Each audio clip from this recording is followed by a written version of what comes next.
Support comes from Missouri Forest Products Association, committed to sustainable and sound conservation of the state's forests, which support more than 41,000 Missouri jobs, resulting in a $10 billion industry. ChooseWood.com. It's Wednesday, September 29th. This is The Gateway. I'm Wayne Pratt. The battle over masks in Missouri schools might not be over despite key decisions by a Boone County judge. One of the rulings rejects a motion for an injunction to stop mask mandates for students. The other limits how many districts can be sued by the state.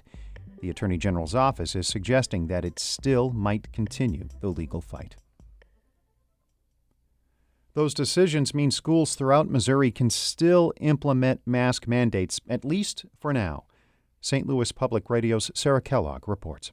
Boone County Circuit Judge Brooke Jacobs denied two motions from Attorney General Eric Schmitt over his lawsuit against the Columbia Public School District's mask mandate.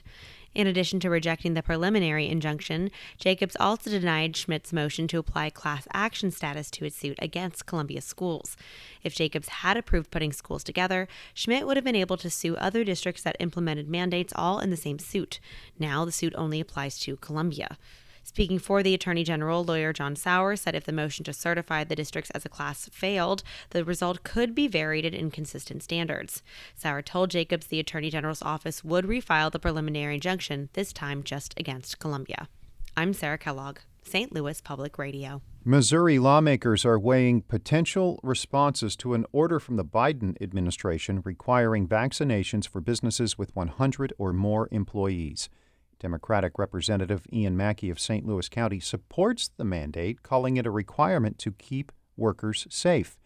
On whether state Republicans will respond to the order through legislation or a lawsuit, Mackey believes the courts would be better suited to address the matter. Anything we're going to pass in Jefferson City is going to be, the most, it's going to be a laundry list of grievances against the Biden administration in the form of a resolution, essentially a middle finger to D.C. That's all we can, that's about the only power we have. Mackey made those comments on Politically Speaking. The episode is posted at stlpr.org.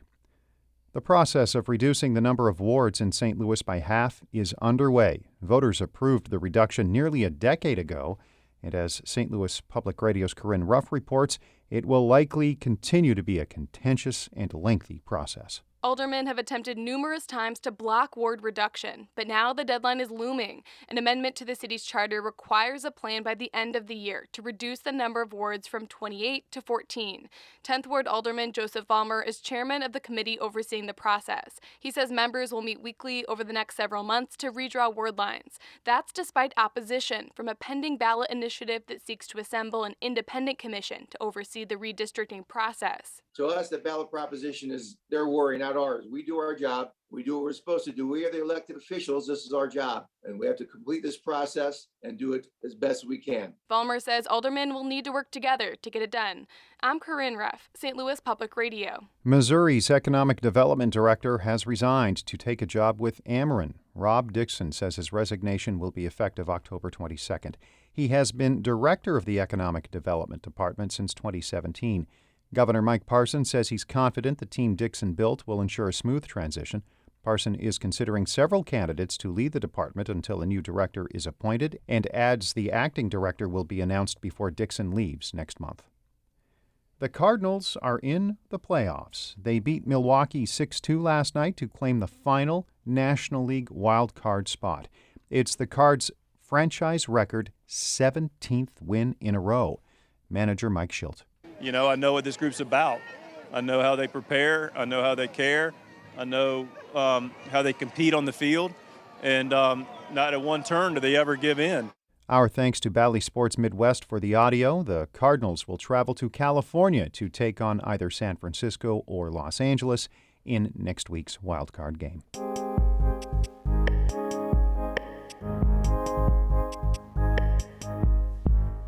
Farm tractors are supposed to be used in the field. Sometimes farmers drive them on highways when they need to get from one field to another, and that's when deadly problems can arise. Reporting for Harvest Public Media, Rich Egger tells us about one woman's effort to remind drivers to share the road. A lifelong farmer in western Illinois, Tim Sullivan, was driving his tractor on a stretch of highway north of Macomb a few years ago when he was struck from behind by a box truck. The impact threw Sullivan from his tractor, killing him.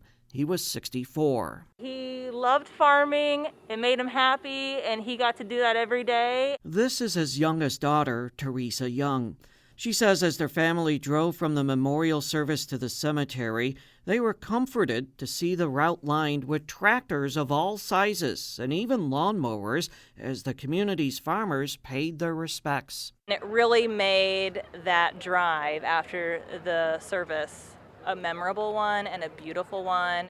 And the sight sparked an idea in artist Kelly Quinn, a lifelong Macomb resident. The image of all those tractors at the intersections really struck me. Quinn says Sullivan was respected and loved in the community. She wanted to use art to honor him and remind people to share the road with tractors. But she knew she needed help to turn a brown, crumpled 1939 Farmall tractor into a colorful monument covered in mosaic tiles. I typically use this material. It lasts longer than paint, and it's a little bit fresher and newer looking. It took a couple years of donations of money, materials, and time, but on a sunny and warm late summer afternoon, Kelly Quinn unveiled her latest piece of art, Tractor Town. A mosaic with tiles of every color of the rainbow and more cover the tractor, painting pictures of farm fields, wind turbines, and puffy white clouds.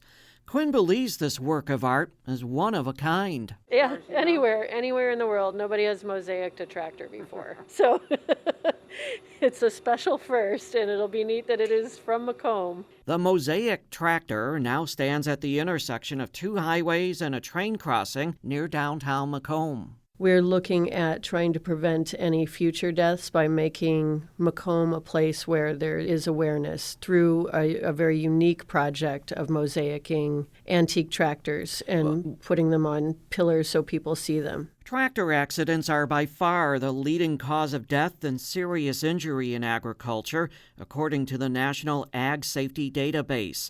Around 250 people die each year from tractor overturns, runovers, entanglement, and highway collisions.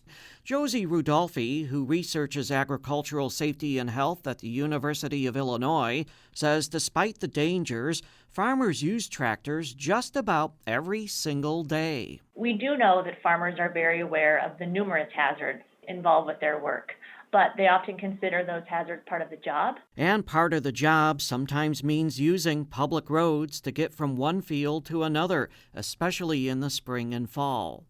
Rodolphe says some states, such as Illinois, now require new farm machinery to include flashing amber lights and red reflectors. A colorful array of lights festoon the mosaic tractor. Teresa Young says the Sullivan family is touched by the project. In fact, she was one of around a dozen volunteers who helped piece together the mosaic, including a depiction of the family's sesquicentennial farm. That's really a special thing for us to have and do and show our children. The artist, Kelly Quinn, hopes the project will get people talking. The talking about it is really important. If people are thinking about tractors more, maybe there'll be fewer accidents. Quinn says she's not done reminding truck and car drivers to think about tractors. Her goal is to mosaic several more tractors and display them around Macomb. For Harvest Public Media, I'm Rich Egger. Harvest Public Media reports on rural life and agriculture in the Midwest. Shula Newman is the executive editor of St. Louis Public Radio, a listener-supported service of the University of Missouri-St. Louis. Music by Ryan McNeely of Adult Fur. I'm Wayne Pratt. This has been The Gateway.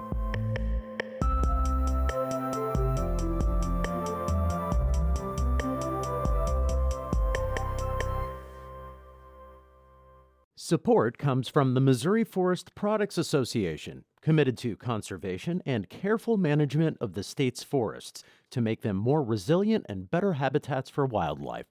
ChooseWood.com.